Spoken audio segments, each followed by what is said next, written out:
আমরা ভারতীয় জনতা পার্টি বহরমপুর সাংগঠনিক জেলার পক্ষ থেকে আজকে সাংবাদিক বন্ধুদের ডেকেছি। মূলত রাজ্যের নির্দেশে আমরা ইতিমধ্যেই শুনেছি পার্লামেন্টে দাঁড়িয়ে আমাদের রাজ্যের টিএমসি নেতা তথা সাংসদ কল্যাণ বন্দ্যোপাধ্যায় উনি কাশ্মীর প্রসঙ্গে যে শব্দ ব্যবহার করেছেন, যেটা সাধারণত পাকিস্তানিরা ব্যবহার করে থাকে, যে আজাদ কাশ্মীর, এবং সেই প্রসঙ্গে বলতে গিয়ে উনি যে কথাগুলো বলেছেন তা কার্যত ভারত বিরোধী এবং পাকিস্তান প্রেমী এবং কাশ্মীরের জন্য যারা আজাদি চায় তাদের পক্ষেই তার বক্তব্য বলে মনে হয়েছে। এইটা প্রথমেই আমরা তার নিন্দা করছি। আমরা বরাবরই জানি টিএমসি বরাবরই তাদের পাকিস্তান প্রীতি, স্বদেশ প্রেমের চাইতেও আমাদের যারা শত্রু তাদের প্রতি যে তাদের প্রেম, সেটা আমরা বরাবর দেখেছি। আরেকবার দেখেছি পার্লামেন্টে কল্যাণ বন্দ্যোপাধ্যায়ের কথায়, আমরা আরেকবার তার নিন্দা করছি। টিএমসির অন্যতম আরেক নেত্রী সাবিত্রী মিত্র, তিনি পেহেলগাঁও প্রসঙ্গে যখন জঙ্গিরা আমাদের পর্যটকদেরকে নিধন করছে, গোটা দেশ যখন স্তম্ভিত, গোটা দেশ নিন্দা করছে, সেই সময়ে সাবিত্রী মিত্র তিনি বলছেন যে পর্যটকদেরকে জঙ্গিরা মারতে চায় না। তো ওনার কথাতে মনে হচ্ছে যে জঙ্গিরা অতটা খারাপ নয় যতটা খারাপ লোকে মনে করে। তো এইটারও নিন্দা করছি। টিএমসির আরেক নেত্রী মহুয়া মৈত্র, তিনি কোন একটি প্রসঙ্গে ভারতের চাইতে বাংলাদেশের সিচুয়েশন অনেক বেশি peaceful, law and order specially. তো সেইটাও আমরা মনে করছি যে কিছুদিন আগেও যে বাংলাদেশে যেভাবে হিন্দুদেরকে নিধন করা হয়েছে, হিন্দু রমণীদের সম্মানকে নষ্ট করা হয়েছে, আর সেই বাংলাদেশের এই রকম দৃশ্য দেখার পরে বিশেষ করে একজন মহিলা হয়ে তিনি মহিলাদের এই রকমের অসম্মান দেখার পরে যে মন্তব্য করেছেন তা সবচেয়ে বেশি নিন্দা। এবং এই রকম ঘটনার পরেও যারা বলে বাংলাদেশে পিসফুল, ল অর্ডার অনেক বেশি পিসফুল, আমি মনে করি নিন্দা জানানোর কোনো ভাষা নেই।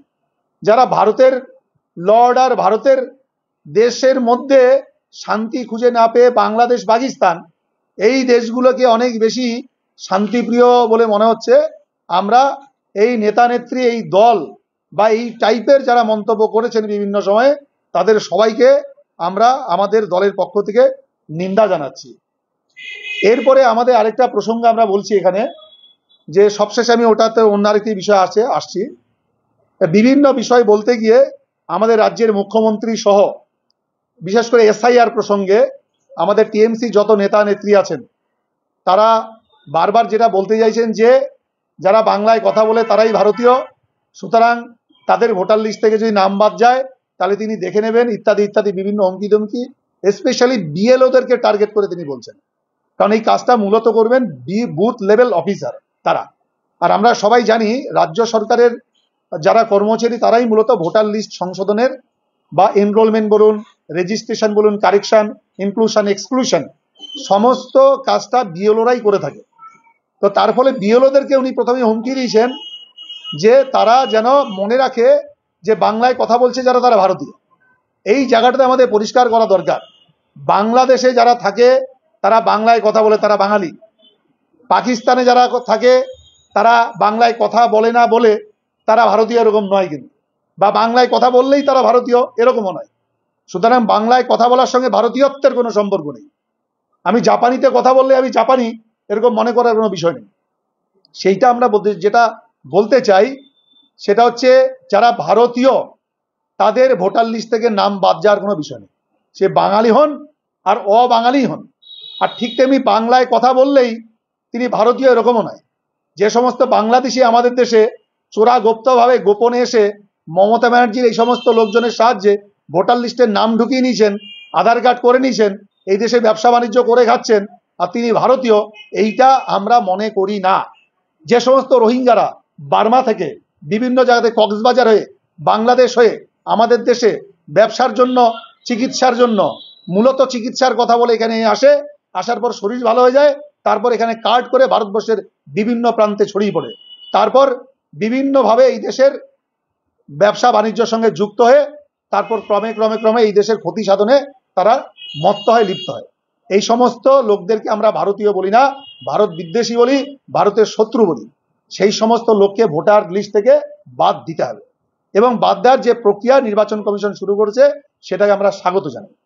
এই প্রসঙ্গে আমরা দলের যে অবস্থান আমরা মনে করি পরিষ্কার করা উচিত, সেটা হচ্ছে তৃণমূল মানুষের মধ্যে যে একটা ভয়ের বাতাবরণ তৈরি করার চেষ্টা করছে যে ভোটার লিস্ট থেকে তাদের নাম বাদ চলে যাবে ইত্যাদি ইত্যাদি বলে, আমরা মানুষকে আশ্বস্ত করতে চাই এই বলে যে কোনো ভারতীয়র নাম তিনি বাংলায় কথা বলুন আর যে ভাষাতেই কথা বলুন, তার নাম বাদ যাবে না।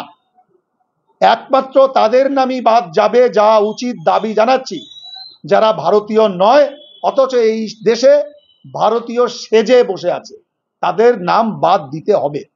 যেমন রোহিঙ্গা, যেমন বাংলাদেশি, যেমন পাকিস্তানি, এরা ভারতের ভোটার লিস্টে থাকতে পারে না। আমাদের যারা এখানে আছে তাদের মধ্যে অনেক অনুপ্রবেশকারী আছে। এই প্রসঙ্গে আমাদের অবস্থানটা পরিষ্কার করা দরকার। অনুপ্রবেশকারী আমরা কাদেরকে বলি? অন্য দেশ থেকে আমাদের দেশে কেউ এলেই আমরা তাদেরকে অনুপ্রবেশকারী বলি না। আমরা অনুপ্রবেশকারী বলি তাদেরকে যারা ভিন দেশে থাকে, সেইখানে তাদের সরকার আছে, তাদের লোকজন থাকা সত্ত্বেও তারা এখান থেকে উদ্দেশ্য প্রণোদিতভাবে আমাদের দেশে প্রবেশ করছে। সাপোজ বাংলাদেশ, সেইখানে বাংলাদেশ একটা ইসলামিক দেশ, সেইখানে অধিক সংখ্যায় মুসলমান সম্প্রদায়ের লোকেরা বাস করেন। সেইখান থেকে যখন কোনো মুসলমান সম্প্রদায়ের লোক